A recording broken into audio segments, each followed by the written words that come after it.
오늘 이 에스겔서 37장 이 본문 말씀은 이상의 골짜기라는 타이틀을 붙이기도 합니다. 하나님께서 권능으로 에스겔을 붙들어서 한 골짜기로 데리고 가셨는데 그 골짜기에서 마른 뼈들이 가득한 모습을 보게 되옵니다. 에스겔이 보았던 이 마른 뼈들은 무엇을 상징합니까? 우리 11절에 그 이상에 대해서 조금 설명이 나오고 있습니다. 또 내게 이르시되 인자야 이 뼈들은 이스라엘 온 족속이라. 그들이 이르기를 우리 뼈들이 말랐고 우리의 소망이 없어졌으나 우리는 다 멸절되었다 하느니라. 이 뼈들은 이스라엘 족속의 모습입니다. 이스라엘 족속이 이 당시에 다 죽었던 것은 아닙니다. 다 실제로 마른 뼈가 되어 있던 것은 아닙니다. 수많은 사람들이 전쟁에 죽었습니다. 그러나 많은 남은 사람들은 포로 잡혀가서 바벨론 땅에 거하고 이곳저곳으로 포로 잡혀가서 흩어져 살고 있습니다. 예루살렘 땅에도 유대 지방에도 남아있는, 많지는 않지만 남아있는 사람들이 그곳에 살고 있습니다. 그러나 다 죽었다고 마른 뼈라고 한 것은 그들의 영적인 상태를 보여주고 있는 것입니다. 소망이 없고 우리가 다 멸절되었다, 마른 뼈와 같은 상태다라는 것을 보여줍니다. 여호와께서 이런 소망이 없는 이 백성에게 여호와께서 말씀하십니다. 3절 말씀이죠. 그가 내게 이르시되 인자야 이 뼈들이 능히 살 수 있겠느냐. 완전히 죽었고 죽어 있는 것뿐만이 아니라 말랐습니다. 소망이 전혀 없는 것이고 멸절된 상태입니다. 누가 보더라도 이 뼈들이 다시 일어날 수 있는 가능성은 없습니다. 사랑하는 우리 성도 여러분, 오늘 저와 여러분의 삶의 형편은 어떻습니까? 우리는 어떻습니까? 우리도 여전히 숨쉬고 살아가고 있습니다. 그럼에도 불구하고 오늘 내 마음속에는 새로운 소망이 있습니까? 힘이 없고 연약하고 낙심하고 내가 할 수 있는 것이 도무지 없다고 생각하며 주저앉아 있지는 않습니까? 혹시 이 코로나19 상황으로 인하여서 사업이 너무 힘들어서 이게 도대체 살아날 가능성은 전혀 없다 라고 낙심하고 계신 분은 없습니까? 여러 가지 신분의 문제를 가지고 있는데 이제 미국 대통령이 다시 이민 수속은 일시 중단한다라고 선언하고 나오고 있습니다. 안 그래도 어려웠는데 아예 길이 막히지는 않을까 하는 절망감은 없습니까? 건강의 문제로 고생하는 많은 분들이 있습니다. 우리가 함께 기도하기는 하지만 우리의 건강이 조금 좋아질 수도 있습니다. 하지만 우리는 계속해서 노화되고 있습니다. 궁극적으로 우리는 고생하며 살다가 고통 가운데 살다가 죽음으로 맞이하는, 죽음으로 갈 수밖에 없는 인생입니다. 연세가 많이 드신 우리 어르신들은 생각하시게 될 것입니다. 아마도 그렇게 생각할 것입니다. 이제 마지막, 우리 삶의 마지막 끝으로 가는 나에게 무슨 소망이 있을까? 오늘 우리 교회의 모습은 어떻습니까? 교회를 평가하며 영적으로 진단하면서 떠있는 많은 사람들은 교회가 스스로 자생할 능력을 잃어버린 것이 아닌가라고 말하기도 합니다. 교회의 문제를 얘기하고 영적인 쇠퇴를 얘기하고 있습니다. 교회 목회자들의 도덕적인 부패를 이야기하고 있습니다. 어떤 분은 총체적인 문제라서 스스로 자생할 수 없다라고 결론을 내리기도 합니다. 다음 세대를 보면서 우리 마음에 걱정이 많습니다. 우리 자녀들이 믿음 안으로 다시 돌아올 수 있을까? 교회에서 다 자란 아이들인데 크고 성장하면서 믿음을 떠나 있는 경우를 많이 봅니다. 이들이 다시 다음 세대가 믿음으로 이 땅에서 다시 일어날 수 있을까? 이 세상의 이데올로기나 이 세상의 진보적인 가치를 넘어서서 복음적인 가치로, 보수적인 가치가 아니라 복음으로 회복될 수 있을까? 앞으로의 세대는 어떻게 될까? 영적으로 이 땅의 교회는 어떻게 될까 하는 걱정도 있습니다. 오늘 그런 절망의 상황 속에서 우리가 다시 살아나게 하는 다시 살아날 수 있는 그 능력은 무엇이고 부흥의 능력은 무엇인지 오늘 본문을 통해서 한번 살펴보기를 원합니다. 첫 번째로 우리가 영적인 부흥을 경험하기 위해서 가장 먼저 생각해야 될 것은 우리의 현재의 상태가 철저히 절망적이라는 것을 우리가 알아야 합니다. 1절 말씀 보면 여호와께서 권능으로 내게 임재하시고 그의 영으로 나를 데리고 가사 골짜기 가운데 두셨는데 거기 뼈가 가득하더라. 2절 나는 그 뼈 사방으로 지나가게 하시기로 본즉 그 골짜기 지면에 뼈가 심이 많고 아주 말랐더라. 하나님께서 에스겔을 데리고 이 골짜기로 내려가서 보게 하십니다. 이스라엘의 영적인 상황은 에스겔이 눈으로 볼 수는 없습니다. 여전히 살아 움직이는 사람들을 봅니다. 그러나 영적인 그 상황이 어떤 것인지 이상 중에 에스겔을 데리고 이 골짜기로 데려가시고 이 환상을 통해서 그 골짜기로 뼈 가운데로 다니게 하시면서 보라고 하십니다. 내가 본즉 뼈가 심이 많았다는 것은 무슨 뜻입니까? 엄청난 전쟁이 있었다는 것입니다. 그리고 그 전쟁에 이스라엘 백성들이 엄청나게 크게 실패했다는 것입니다. 뼈가 지면에 굴러다닌다는 이유가 말씀은 무슨 뜻입니까? 이 전쟁에 실패하고 사상자들이 이렇게 골짜기에 쌓였는데 그 시체를 묻어줄 사람도 없었다는 거죠. 완전한 패배입니다. 철저한 패배입니다. 그리고 시체도 걷어줄 수 없는 그런 상황이었습니다. 이 철저한 패배는 죄에 근거한 것입니다. 우리가 성경을 통해서 너무나 잘 알고 있습니다. 이스라엘이 왜 멸망했습니까? 죄 때문에 망했습니다. 죄에 대한 심판이 이토록 무섭다는 것을 우리에게 보여줍니다. 그냥 의미 없어서가 아니라 하나님을 떠난 그들의 죄로 인하여 그들이 이렇게 철저하게 심판당하고 그 뼈들도 그 시체도 묻히지 못하고 이렇게 골짜기에 넘어져 있다가 이게 말라서 마른 뼈가 되었습니다. 마른 뼈가 되었습니다. 심이 많고 아주 말랐다라고 말합니다. 무슨 의미입니까? 전혀 소망이 없는 상태라는 거죠. 우리가 요즘은 영화를 통해서 좀비 영화를 많이 봅니다. 부산행이라는 영화 혹시 보셨습니까? 부산행의 이제 다음 또 2부격이 되는 또 다른 영화, 좀비 영화가 나왔다고 합니다. 제가 이름을 생각이 안 나는데 영화를 홍보해 드릴 수는 없고 여러분 직접 찾아보시기 바랍니다. 좀비는 죽었던 시체가 벌떡 일어나는 겁니다. 시체가 누워 있으면 무섭습니다. 왜 그렇습니까? 혹시 벌떡 일어날까 봐. 좀비처럼 일어날까 봐. 미라도 무섭죠. 옛날에는 우리 중국 영화 보면 강시라는 것이 있습니다. 손을 들고 죽은 시체가 벌쩍벌쩍 뛰면 따라옵니다. 근데 마른 뼈는 그렇게 무섭지 않습니다. 좀비처럼 일어날 수도 없고 이들은 완전히 말라버렸습니다. 희망이 전혀 없는 그런 상태라고 말합니다. 그래서 11절에 이렇게 말씀하고 있습니다. 소망이 없어졌으며 우리는 다 멸절되었다. 누구의 상태입니까? 11절에 분명히 얘기하죠. 이스라엘 족속의 모습이다. 여러분의 지금 영적인 모습이 이렇다는 것입니다.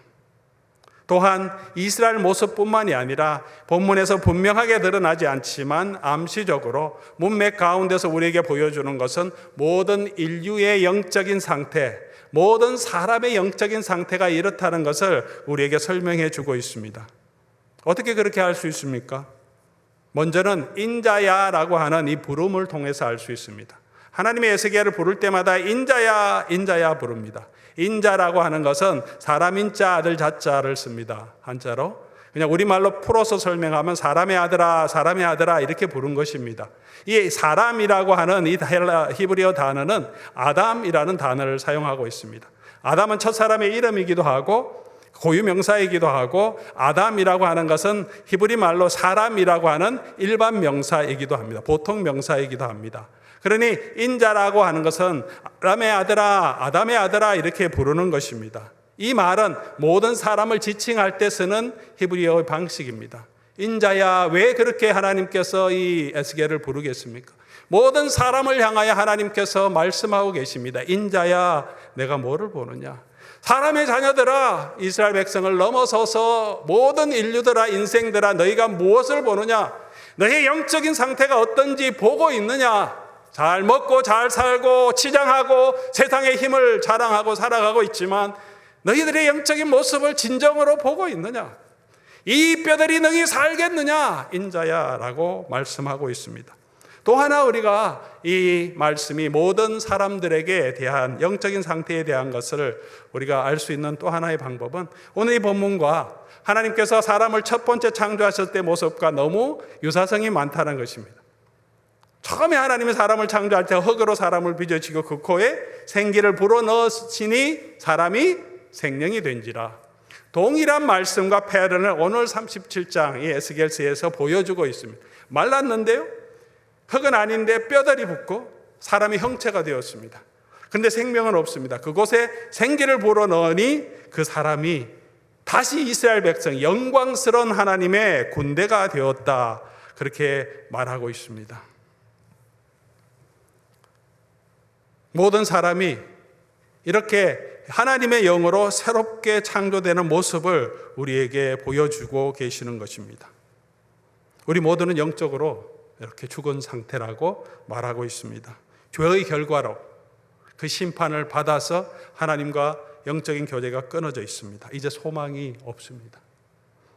이것을 보아야 합니다. 이것이 부흥의 첫 번째 단계입니다. 내가 여전히 살아있다고 생각하고, 내가 조금 부족하다고 생각하고, 내가 조금 병들었다고 생각하면 내가 스스로 그 문제를 해결하려고 노력합니다.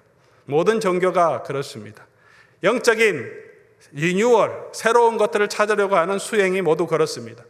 나를 조금 훈련시키면 내가 더 좋은 사람이 될 수 있을 것이라고 생각합니다. 철학과 교육의 기초입니다. 그러나 성경은 인간의 영적인 모습은 죽었다라고 말합니다. 생명이 없다고 말합니다. 지금은 살아서 움직이지만 결국은 흙에서 왔으니 흙으로 돌아갈 수밖에 없는 인생이라고 말합니다. 이것을 보아야 합니다. 인생이 소망이 없음을 보아야 그곳에서부터 우리 하나님의 예수 그리스도의 은혜를 찾을 수 있는 것입니다. 이것을 알아야 그곳에 소망이 있습니다. 우리가 영적인 무능력함을 알 때, 무기력함을 알 때, 우리가 절망 가운데 있을 때 그곳에서 새로운 소망이 있는 것입니다. 그래야 우리가 다시 살아날 수 있습니다. 오늘 사랑하는 성도 여러분, 오늘 여러 가지 상황 때문에, 경제적인 상황 때문에, 아니면 여러분의 육체적인 한계 때문에, 아니면 여러분의 도덕적인 자괴심 때문에, 능력의 한계 때문에 오늘 절망하고 계시지는 않습니까? 낙심하고 계시지는 않습니까? 그렇다면 여러분에게 소망이 있습니다. 절망한 그곳에 하나님 소망을 주십니다. 이 뼈들이 어떻게 살아날 수 있습니까? 두 번째, 다시 살아날 수 있는 방편은 하나님의 말씀입니다. 다시 살아날 수 있는 방편은 하나님의 말씀입니다. 우리 4절 말씀 보시겠습니다. 4절 말씀. 또 내게 이르시되 너는 이 모든 뼈에게 대언하여 이르기를 너희 마른 뼈들아 여호와의 말씀을 들을지어다. 주 여호와께서 이 뼈들에게 이같이 말씀하시기를 너는 이 뼈들에게 대언하라 라고 말씀하십니다. 모든 뼈들에게 말씀을 선포하라고 말씀하십니다. 말씀을 선포해야 합니다. 다시 살아날 수 있는 방법입니다. 죽은 뼈들에게 말씀을 선포하라고 말합니다. 죽은 뼈들이 어떻게 들을 수 있습니까? 그런데 대언하여 이르라고 말합니다. 듣든지 못 듣든지 주의 말씀을 선포하라고 말씀하십니다. 모든 사람이 죽었지만 예수님께서 오시고 복음을 선포하십니다. 죽은 영혼에게 도저히 희망이 없다고 생각하는 사람에게도 말씀을 선포하십니다. 오늘 우리가 절망하고 있다면 우리 자신들에게도 하나님의 약속의 말씀을 선포해야 합니다. 그 약속이 나를 살릴 것이라고 믿어지지 않더라도 그 말씀을 선포해야 합니다. 선포하라고 하십니다. 내가 너와 함께 하겠다. 내가 너를 붙들어 주겠다. 내가 너를 다시 살리고 영원한 부활의 생명을 허락해 주겠다. 그 말씀을 선포해야 합니다. 하나님이 말씀을 통하여서 새롭게 살리는 역사를 하십니다. 빛이 있으라 하셨으니 그 빛이 있었고, 나사로야 나오라 하시니까 나사로가 그 죽음 가운데서 일어나서 나왔다고 말합니다. 달리다굼 소녀야 일어나라고 하시니까 소녀가 다시 살아났습니다. 죽은 자들에게 하나님의 말씀이 선포할 때 하나님 그 말씀을 통하여 그들을 새롭게 살립니다. 때로는 우리 설교자들이 또 설교 세미나나 이렇게 가서 우리가 교육을 받을 때 자기 삶으로 증거하는 메시지가 가장 힘 있는 메시지다 그렇게 말합니다.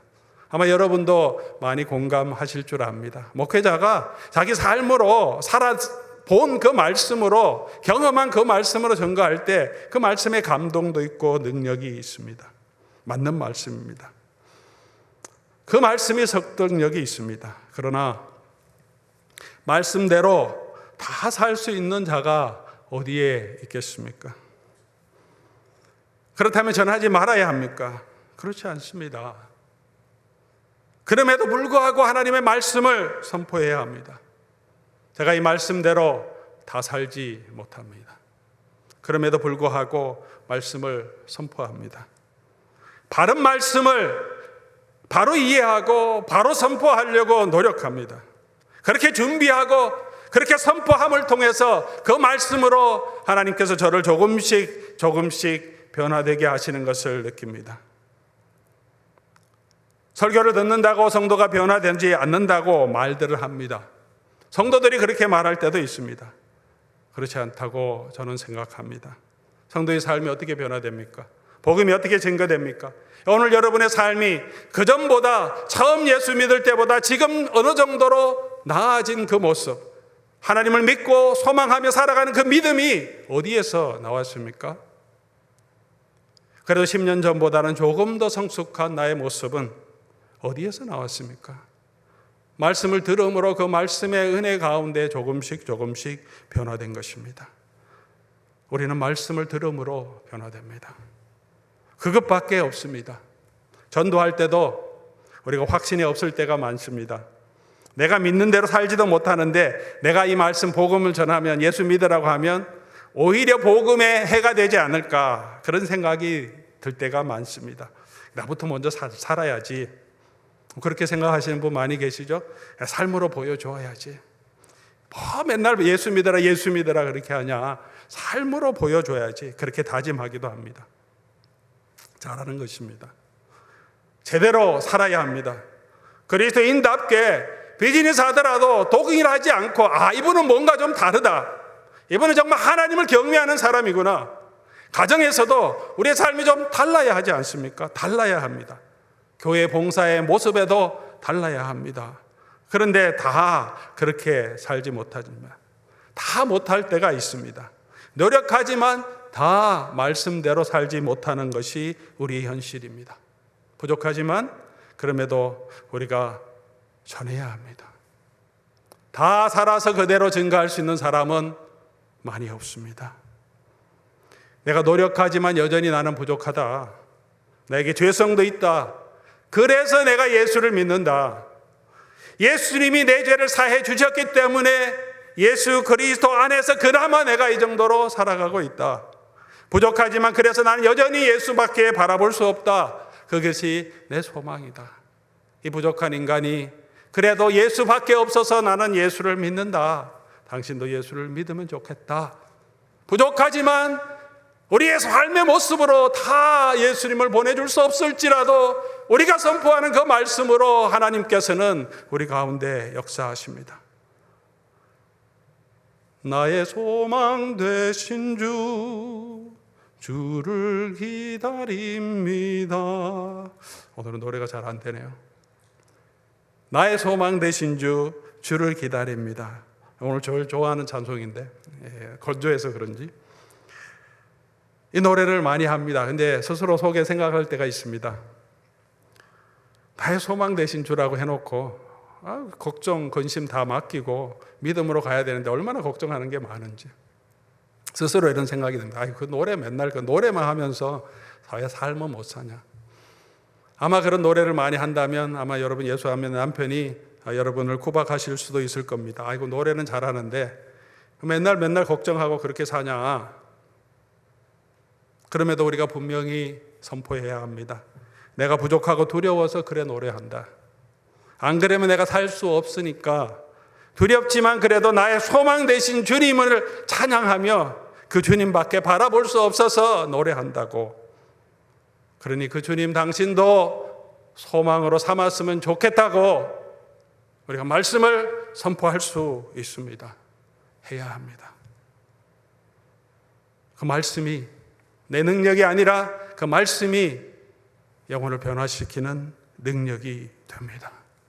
그 복음이 저와 여러분을 변화시킬 것이고, 복음이 생명이 없는 자라 할지라도 저 사람은 도대체 예수 믿지 않겠다 하는 그 사람이라도 그 말씀의 능력이 그곳에서 역사하는 능력으로 나타날 것입니다. 그 말씀을 들어야 합니다. 마른 뼈들아 여호와의 말씀을 들으라. 말씀을 선포해야 하고 또 말씀을 들어야 합니다. 마른 뼈가 어떻게 듣습니까? 근데도 들으라고 합니다. 들으라고 선포합니다. 회개하고 예수를 믿으라고 말합니다. 예수님을 의지하라고 말합니다. 낙심되어 있는데 의지하는 마음이 안 생기는데 어떻게 합니까? 근데 들으라고 말합니다. 사랑하는 성도 여러분, 오늘 제가 말씀하는 이 말씀이 들리십니까? 이 말씀이 들리십니까? 들으면 회개하라고 말씀하십니다. 들리면 순종하라고 말씀하십니다. 순종하면 하나님께서 그 말씀으로 우리를 변화시켜 주십니다. 회개하고 예수를 믿어라. 그 말씀을 듣지 않습니까? 들으라고, 순종하라고 마음으로 받아들이면 그 말씀이 여러분을 살리고 여러분을 변화시킨다고 성경이 우리에게 말하고 있습니다. 말씀이 변화의 능력입니다. 세 번째로, 그러나 살리는 이는 성령이십니다. 하나님 말씀은 부흥의 매개체입니다. 방편입니다. 은혜의 방편입니다. 그러나 살리는 그 능력은 단순히 말씀에서 나오는 것이 아니라 말씀을 통해 역사하시는 성령입니다. 5절 말씀 보면 주 여호와께서 이 뼈들에게 이같이 말씀하시기를 내가 생기를 너희에게 들어가게 하리니 너희가 살리라. 말씀을 선포하면 생기가 그 뼈 안에 들어가고 그 사람 안에 들어가서 그들이 살게 됩니다. 6절 힘줄을 두고 살을 입히고 가죽을 덮고 그 속에 생기를 넣으리니 너희가 살리라.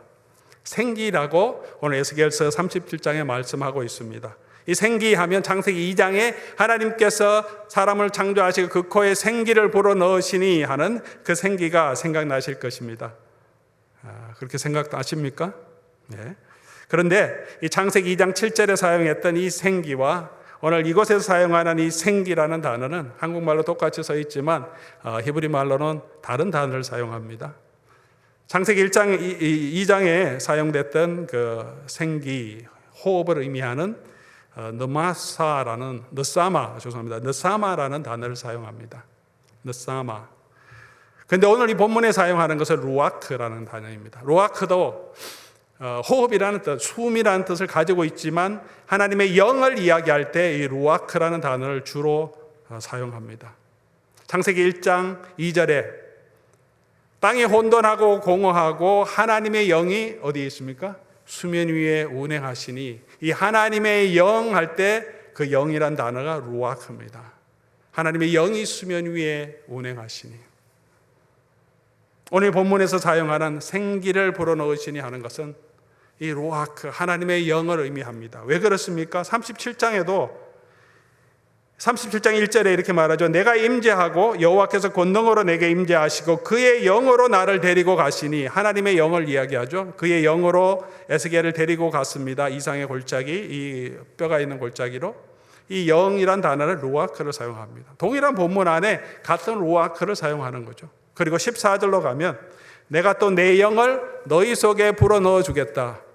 이 비전을 설명할 때 내 영을 너희 속에 불어넣어 주겠다. 영이라고 하는 이 영이 루아크입니다. 본문 전체 통해서도 보면 하나님께서 불어넣어 주는 것은 단순히 호흡, 숨이 아니라 하나님의 영을 그 속에 부어 넣어 주신다는 것을 우리가 충분히 알 수 있습니다. 말씀이 그냥 주문 같은 게 아닙니다. 말씀 붙들고 있으면, 말씀을 써갖고 내가 가지고 있으면 그 말씀이 나를 막 지켜주고 사고로부터 다 보호해주고 말씀을 그냥 막 선포하면 수리수리 마수리 수수리 사바 같은 것처럼 열려라 참깨 그런 것처럼 말씀이 어떤 주문이나 이런 마술적인 힘을 가지고 있는 것이 아닙니다. 말씀을 붙들라고 하는 것은 하나님께서 그 말씀과 약속을 통해서 성령 가운데 역사하시는 것이기 때문입니다. 말씀을 통해서 말씀을 선포할 때 뼈들이 붙고 힘줄이 생기고 살이 덮이고 피부가 붙어서 사람의 형체가 되었습니다. 그러나 생명이 없었습니다. 말씀은 그렇게 사람을 만들어 갈 수 있고 훈련시킬 수 있습니다. 그러나 그 말씀 가운데 사람이 변화되는 질적인 변화는 그 속에 성령의 능력이 함께해야 변화되는 것입니다. 그 성령의 능력을, 새로운 생명을 받기 위해서 우리가 무엇을 해야 합니까?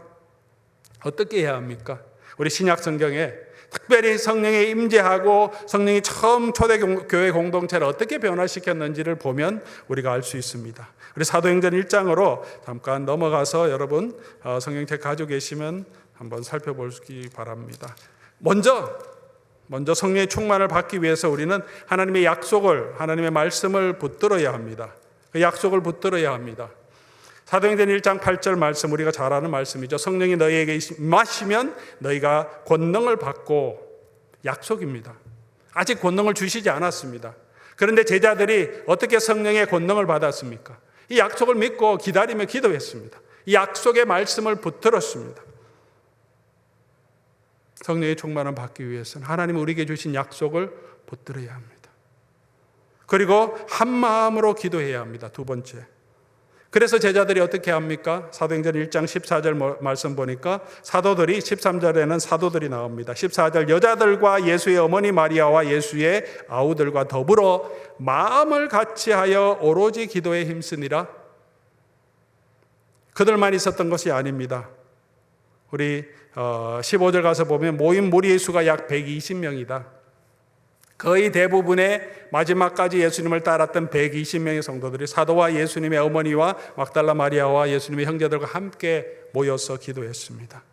말씀의 약속을 붙들고 함께 기도할 때 성령께서 그곳에 임재하십니다. 사랑하는 성도 여러분, 가족이, 부부가 또 교회가 함께 하나님의 약속을 붙들고 기도하는 그곳에서 변화의 능력이 나타납니다. 그리고 기다려야 합니다.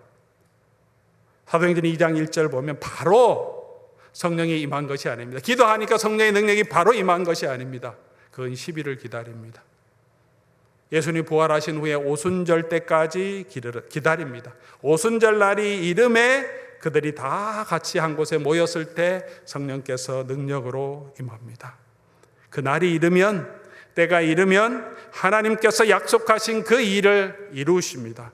하나님께서 새로운 부흥을 주시고 내 절망이 변하여 소망이 되게 하시고 내 슬픔이 변하여 기쁨이 되게 하십니다.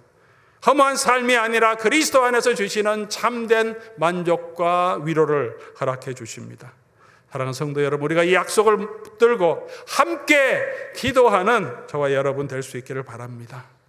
그리고 네 번째로 계속해서 이 능력을 의지해야 합니다. 오순절 성령의 충만으로 사도들이, 특별히 베드로와 요한이 성전에 들어가서 복음을 전거했습니다. 안전병기가 일어났습니다. 이 놀라운 사건 때문에 대제사장들이 베드로와 요한을 잡았습니다. 그들을 아주 협박하고 다시 예수의 부활을 증거하며 너를 죽이겠다, 위협하고 놓았습니다. 사도들이 돌아가서 함께 교회 그룹들을, 공동체를 만났습니다. 사도행전 4장 29절 보면 그들이 위협함을 굽어보시고 또 종들로 하여금 담대히 하나님의 말씀을 전하게 하여 주시옵소서 하고 훈련한 제자들과 사도들과 온 교회가 합심해서 다시 기도합니다. 사도들이 처음에 오순절 성령 받은 그 능력으로 끝까지 죽을 때까지 간 것이 아닙니다. 여러 가지 도전이 있고 박해가 있고 고난이 있었습니다. 그때마다 성령께서 다시 임재하십니다. 그들이 그렇게 하나님 우리를 도와주십시오, 우리를 다시 붙들어 주십시오, 굽어보아 주십시오, 이 위협에서 나를 지켜주십시오 기도할 때 사도행전 4장 31절 빌기를 다하며 모인 곳이 진동하더니 무리가 다 성령이 충만하여 담대하게 하나님의 말씀을 전하니라. 다시 성령의 충만함을 주십니다. 약했던 마음이, 두려웠던 마음이 다시 담대하게 해주십니다. 함께 다시 모여서 다시 약속을 붙들고, 구약의 약속을 붙들고, 주여 하나님의 말씀대로 우리를 보호해 주시고 우리에게 담대하게 주의 말씀을 선포하게 해 주시옵소서 하니 성령이 충만하여 담대하게 하나님의 말씀을 전하니라. 계속해서 다시 우리를 붙들어 주십니다. 아무것도 배운 것도 없는 이 사람들이, 가난한 자였고 세상에 능력도 없던 갈릴리의 촌부들이 예수 그리스도의 복음의 능력을 전파하는 사도로 서게 되었습니다. 사내들인의 학자들도 그 귀인들도 두려워하고 그들의 말에도 담대하게 복음을 증거할 수 있는 그런 지혜를 주셨습니다. 마른 뼈와 같은 제자들이었지만 하나님의 말씀의 약속을 붙들고 함께 모여 기도한 그곳에 성령께서 임하시니 그들을 들어서, 약한 자를 들어서 하나님 사용하여 주셨습니다. 사랑하는 성도 여러분, 오늘 저와 여러분에게도 하나님께서 물으실 것입니다. 인자야, 아담의 자손들아, 사람들아, 이 뼈가 능히 살겠느냐? 너희가 능히 살겠느냐? 우리는 죽음으로 가는 운명에 있습니다. 모두가 죽음으로 갑니다. 죽음을 직면하고 있습니다. 우리가 부활할 수 있겠느냐? 우리에게 영원한 생명이 있겠느냐? 주님께서 물으십니다. 우리가 한국 역사에 아픔이 있습니다. 친일파들을 우리가 비난합니다. 왜 이들이 나라를 일본에 팔았겠습니까? 한국의 국운이 끝났다고 생각했을 것입니다. 이제는 도저히 일본 제국을 이길 수 없다고 생각했기 때문에 나라를 넘겨주었을 것입니다. 일제 초창기에 민족운동과 교육운동을 하다가 일제 말기에 일본에 부역한 많은 지식인들이 있습니다. 이름을 거론할 수 없지만 그런 분들이 있습니다. 왜 그렇게 했겠습니까? 일본의 위협과 회유도 있었겠지만 이제 일본 제국은 계속될 것이라고 생각했기 때문이 아니겠습니까? 불과 몇 년 후에 광복이 일어나고 일본이 멸망할 것을 알았다면 도망가든지 끝까지 민족을 위해 함께 섰을 것입니다. 사랑하는 성도 여러분, 저와 여러분은 무엇을 보고 있습니까? 우리는 이 땅이 다라고 생각되면 이 땅의 힘에 굴복할 수밖에 없습니다. 이 땅에서 조금 더 가지는 그것이 우리의 삶의 모든 것이 될 수밖에 없습니다. 내가 가지지 못한 그것으로 인하여 절망하고 좌절할 수밖에 없습니다. 모든 사람이 죽음으로 가는 그 현실 앞에서 죽음에 두려워 떨 수밖에 없습니다. 그래서 이 세상에 굴복할 수밖에 없는 사람입니다. 그러나 성경은, 복음은 우리에게 이 세상만이 아니라 이 세상을 넘어서는 역사, 구원의 역사를 우리에게 보여주는 것입니다. 그것이 성경의 위대함입니다. 성경은 우리에게 무엇을 보여줍니까? 이 세상에 있는 모든 사람들이 죽음으로 갈지라도 죽음에서 우리를 다시 살리는 영원한 하나님의 새로운 생명의 역사가 있다는 것을 보여줍니다. 그 나라와 그 영광을 보여줍니다. 무덤에서 다시 살아나게 하리라고 이 마른 뼈들을 향하여서 에스겔 선지자에게 하나님은 보여주십니다. 이 세상의 역사가 다가 아니고 이 땅이 다가 아니고 새로운 땅과 새로운 하늘이 있습니다. 그 나라, 그 영광, 그 소망을 바라보며, 그렇게 바라보기 때문에 내가 지금 죽음을 직면해서 가더라도, 이 질병에서 나를 구원해 주지 않으시더라도 그것을 믿기 때문에 우리가 두렵지만 소망 가운데 갈 수 있게 하는 그 능력, 그 소망을 우리에게 주시는, 그 역사를 우리에게 보여주시는 것이 성경의 세계관입니다. 하나님께서 창조하셨기 때문에, 그래서 우리가 그 능력 가운데서 이 세상의 유혹에서 담대할 수 있는 것입니다. 삶이 빡빡하더라도 이 빡빡하고 여유 없는 이 삶 가운데서 회복될 수 있는 삶은 그렇게 눈에 보이지 않더라도 우리 주의 소망이 내 가운데 있기 때문에 나의 삶을 주관하시고 나의 모든 괴로움과 고생을 위로하시고 내 눈에 눈물을 닦아주실 그 소망, 그 능력, 내가 죽지라도 나의 이 모든 몸을 다시 살려주실 그 부활의 소망 되신 주님을 우리가 바라보고 있기 때문에, 그러므로 우리는 여전히 주를 바라보는 것입니다. 그것이 성도의 소망입니다. 코로나19 경제의 위기, 사업의 어려움도 있을 줄 압니다. 질병의 두려움도 있습니다. 고통도 있습니다. 우리가 해결할 수 없는, 내 능력으로 도저히 해결할 수 없는 그런 현실의 막막함도 우리가 경험합니다. 그러나 절망 속에서도 이 뼈들이 살아날 수 있겠느냐? 하나님은 물으십니다. 보여주십니다. 하나님의 생기가, 성령이 그곳에 들어가면 이 마른 뼈가 살아나서 하나님의 영광스러운 군대로 세워주신다고 약속해 주시는 것입니다. 우리는 황무지를 보고 있습니다. 그 외에도 영적인 황무지, 그런 모습들을 보게 됩니다. 다음 세대도 걱정이 됩니다. 경제도 걱정이 됩니다. 우리 건강도 걱정이 됩니다. 그러나 능히 살게 하시는 그 하나님, 우리 주 예수 그리스도의 은혜와 능력은 저와 여러분과 함께합니다. 오늘도 이 약속 붙들고 믿음으로 담대하게 걸어가는 저와 여러분 될 수 있기를 주의 이름으로 간절히 소원합니다. 우리 말씀 생각하시면서 우리 찬송 함께 올리며 하나님 앞에 한번 기도하는 시간 가지면 좋겠습니다.